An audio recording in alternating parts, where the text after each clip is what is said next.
नमस्कार दोस्तों, मेरा नाम है प्रदीप चौहान। बात समझनी है तो पूरी सुननी होगी। दोस्तों, अभी हाल ही में पिछले कुछ दिनों से एक नाम बड़ा चर्चा में है और जिसका मैं भी रोज आए दिन जिक्र कर रहा हूं आजकल, कृष्णा अल्लावरू। कहा जा रहा है कि राहुल गांधी के खासम खास लेफ्टिनेंट ने बिहार की राजनीति गरमा दी। कृष्णा अल्लावरू को कोई तारीफ दे रहा है तो कोई कह रहा है कि ये जो है वो कांग्रेस को या आरजेडी के संबंध खराब करेंगे, लेकिन ज़्यादातर लोग तारीफ कर रहे हैं कृष्णा अल्लावरू की। लेकिन वो जिस सूची में कृष्णा अल्लावरू का नाम आया था जब उन्हें प्रभारी बनाया था गया था, उस सूची में एक और नाम था और उस एक और नाम ने भी राहुल गांधी का एक और मिशन पूरा किया है। उसका फिलहाल कोई जिक्र नहीं कर रहा। मुझे लगा आज उनका जिक्र कर लेते हैं, उनकी भी बात करना ज़रूरी है। उस सूची में कई बड़े बड़े नामों में एक ऐसा भी नाम था जो सन 2004 से पहले से राहुल गांधी के साथ लगातार उनकी टीम की सदस्य रही। वेशभूषा में एकदम साधारण, एकदम बिहाइंड द कैमरा रहने वाली और बहुत लाइमलाइट से दूर रहने वाली मीनाक्षी नटराजन। जी हाँ, मीनाक्षी नटराजन भी उस सूची में नाम था जिन्हें तेलंगाना का प्रभारी बनाया गया था। शायद उनका जिक्र इसलिए नहीं होता कि भाई तेलंगाना में कांग्रेस की सरकार है तो सबको लग रहा होगा कि उन्हें प्लम पोस्टिंग दी गई है, क्योंकि राहुल गांधी की पुरानी सहयोगी हैं, राहुल गांधी की टीम के सदस्य हैं, राहुल गांधी उन पर बहुत भरोसा करते हैं, इसलिए शायद उन्होंने ऐसा राज्य उन्हें दिया जो अपनी सरकार है जहाँ पर। लेकिन ऐसा नहीं है, मामला कुछ और था मीनाक्षी नटराजन को वहाँ भेजने का। उस मिशन पे आने से पहले जरा मीनाक्षी नटराजन की थोड़ी सी बैकग्राउंड भी देना ज़रूरी है कि जैसे मैंने आपको बताया कि एनएसयूआई से होते हुए यूथ कांग्रेस से कांग्रेस तक पहुंची थी। 2004 से पहले राहुल गांधी का जो सर्कल, जो टीम बनाई थी उन्होंने अपने साथ युवाओं की, उसमें मीनाक्षी नटराजन एक बहुत अहम हिस्सा रही है। सांसद भी रही हैं, लेकिन 24 और 19 का चुनाव हार गई लगातार। उसके बाद जो है वो एक तरह से शेल में चली गई। शेल में क्या, वो वैसे भी पर्दे से पीछे रहती हैं, लाइमलाइट से दूर रहती हैं, लेकिन गांधी परिवार का, खास करके राहुल गांधी का भरोसा उन पर से कभी नहीं टूटा। और उन्हें अभी भी जो चेयरपर्सन थी राजीव गांधी पंचायती राज संगठन, जो गांधी परिवार का बहुत दिल के करीब संगठन है, उसकी वो चेयरपर्सन थी। देखने में अगर आप देखोगे मीनाक्षी नटराजन छोटे से कद की साधारण सी महिला, कभी कभी मुझे उनको देख के ऐसा लगता है जैसे पुरानी ममता बनर्जी याद आती, जब पुरानी ममता बनर्जी संघर्ष कर रही थी पश्चिम बंगाल में, और जब वो कांग्रेस में भी थी, यूथ कांग्रेस में भी थी, वो वाली ममता बनर्जी की झलक उनमें मिलती है। साधारण सी वेशभूषा, कोई ताम झाम नहीं। अभी कहते हैं जब हैदराबाद पहुंची प्रभारी बनने के बाद तो उन्हें लेने के लिए बहुत से कार्यकर्ता आए थे, तो उन्होंने किसी को उनका बैग तक नहीं उठाने दिया, खुद बैग उठा के गई वो मीनाक्षी नटराजन। जिम्मा तेलंगाना, प्लम पोस्टिंग नहीं, राहुल गांधी का एक स्पेशल मिशन। स्पेशल मिशन क्या था? स्पेशल मिशन था तेलंगाना में रेवंत रेड्डी को एक मैसेज देना कि कांग्रेस हाई कमान ही है। रेवंत रेड्डी ने बहुत शानदार काम किया। 6 महीने में, 8 महीने में पार्टी की कायाकल्प किए और सत्ता में पहुंचाए, इसमें कोई शक नहीं है। तेलंगाना में जो भी हासिल किया कांग्रेस ने, उसका 90% श्रेय रेवंत रेड्डी को जाता है, इसमें कोई दो राय नहीं है। लेकिन सत्ता में आने के बाद, मुख्यमंत्री बनने के बाद, रेवंत रेड्डी के कुछ थोड़े से रंग बदले थे, जो राहुल गांधी को कहीं ना कहीं थोड़ा सा खटक रहे थे। जैसा कि आपको सबको मालूम है, राहुल गांधी अडानी के खिलाफ इतना कुछ बोलते हैं और उसी दौरान रेवंत रेड्डी अडानी से 100 करोड़ का चेक लेते हुए पिक्चर्स वायरल होती हैं और राहुल गांधी का मजाक उड़ता है। हालांकि रेवंत रेड्डी ने वो चेक बाद में वापस कर दिया। कहा तो ये जाता है, हवा तो ये उड़ी कि भाई राहुल गांधी ने वापस करवाया, लेकिन ऐसा नहीं है। कहा जाता है रेवंत रेड्डी ने खुद ही, जब उन्हें लगा कि ये थोड़ा मामला उल्टा पड़ रहा है, तो उन्होंने वो वापस कर दिया। उसके बाद हाल ही में 2 एमएलसी के चुनाव में वहाँ अचानक बीजेपी जीत गई। राहुल गांधी के वहाँ भी कान खटके।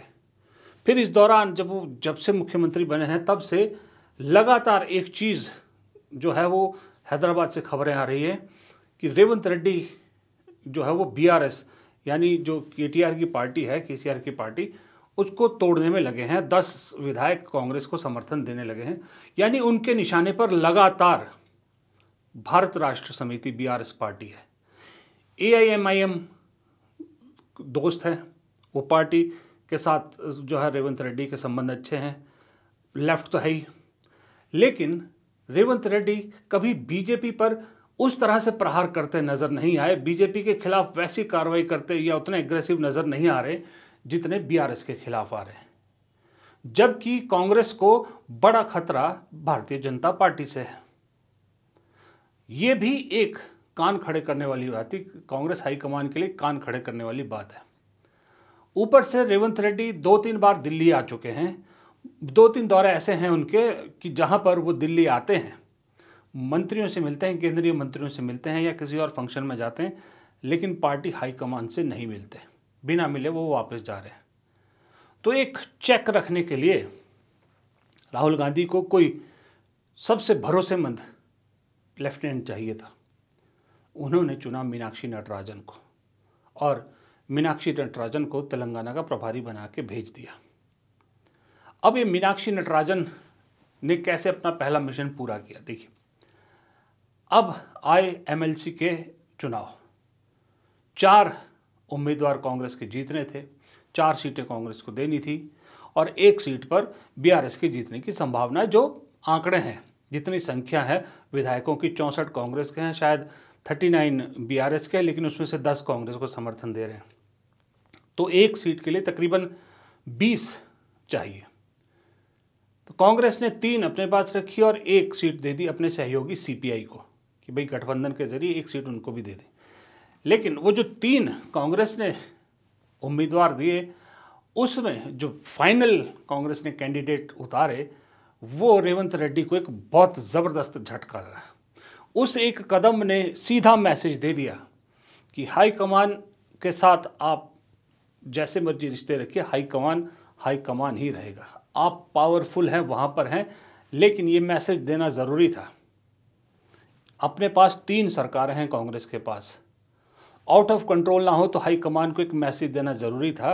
रेवंत रेड्डी को उन्होंने वो मैसेज दिया जब रेवंत रेड्डी को बिना बताए और रेवंत रेड्डी की पसंद के खिलाफ लेडी अमिताभ कही जाने वाली मशहूर एक्ट्रेस विजय शांति को टिकट दे दिया। जी हाँ, विजय शांति को एमएलसी के टिकट जब दिया गया तो विजय शांति खुद भी हैरान थी और पूरी तेलंगाना कांग्रेस हैरान थी और रेवंत रेड्डी हैरान थे। कास्ट इक्वेशन के हिसाब से विजय शांति फिट बैठती है।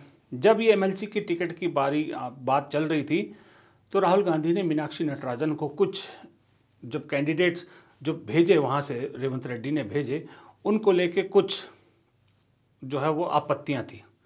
उन्होंने मीनाक्षी नटराजन को कहा कि कोई आप अपने हिसाब से बताइए कौन सही हो सकते हैं, लेकिन ये क्राइटेरिया है, ये कास्ट इक्वेशन है, ये इसमें कोई फिट बैठते हैं तो आप लिस्ट बताइए, कोई ऐसे नाम सुझाइए। तब मीनाक्षी नटराजन ने विजय शांति का नाम दिया, क्योंकि रेवंत रेड्डी बैकवर्ड क्लास में, ओबीसी में जो नाम दे रहे थे वो उनके खासम खास थे, या फिर माइनॉरिटी से पूर्व क्रिकेटर अजहरुद्दीन को आगे कर रहे थे। लेकिन अचानक से विजय शांति का नाम मीनाक्षी नटराजन ने आगे कर दिया कि विजय शांति ओबीसी भी हैं और पॉपुलर चेहरा हैं, मशहूर एक्ट्रेस हैं, 180 से ज़्यादा फिल्मों में काम किया हुआ है, हिंदी से लेकर सभी उसमें, और पॉलिटिकल भी एक्सपीरियंस काफ़ी है। तो ऐसे में सबसे सही ये बैठते हैं जो है वो विजय शांति, जो हर क्राइटेरिया पूरा करती हैं, महिला भी हैं, महिला वोटर्स को भी अपनी तरफ खींच सकती है। तो ऐसे में एक तो विजय शांति, फिर एक अदानी की दयाकर और के शंकर नायक, 3 उम्मीदवार फाइनल किए गए, एक एससी, एक एसटी, एक ओबीसी। जब ये नाम पहुंचे वहाँ पर तो रेवंत रेड्डी के एक तरह से कह सकते हैं आपकी हैरानी इतनी हुई कि कुछ कह रहे कि उन्हें बहुत ज़बरदस्त झटका भी लगा कि विजय शांति अचानक कहाँ से आ गई, क्योंकि विजय शांति की रेवंत रेड्डी के साथ कोई खास पटती नहीं है।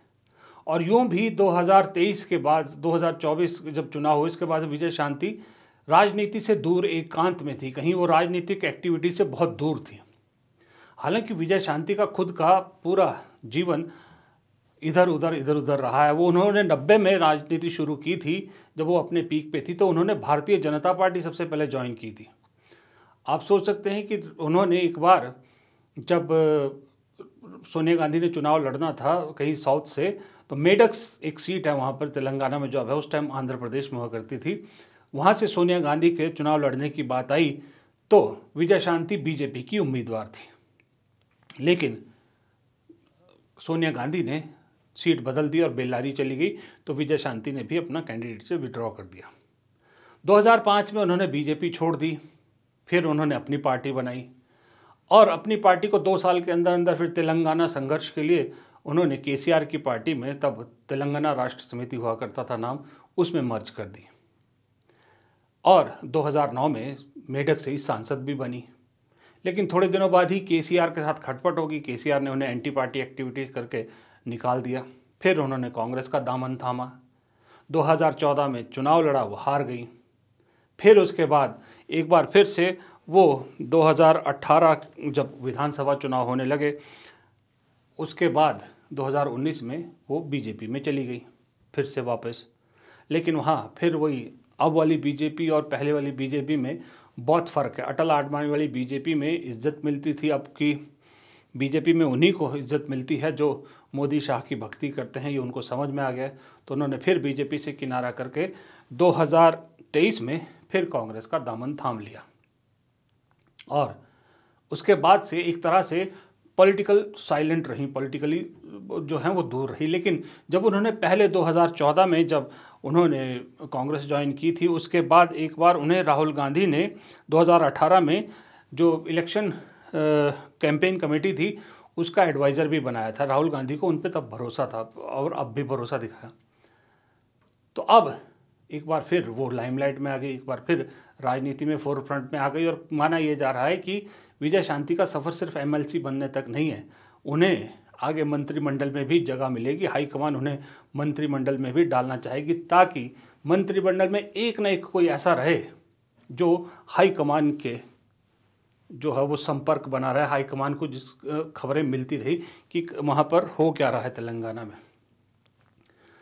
और दूसरी बात, राहुल गांधी को मीनाक्षी नटराजन और विजय शांति का कॉम्बिनेशन क्यों जमा, उसकी एक वजह यह भी है कि राहुल गांधी को दरअसल वो लोग काफ़ी पसंद आते हैं जो उनकी तरह सीधा नरेंद्र मोदी पर हमला करते हैं, जो सीधा उन पर जो है प्रहार करते हैं, जो डरते नहीं हैं।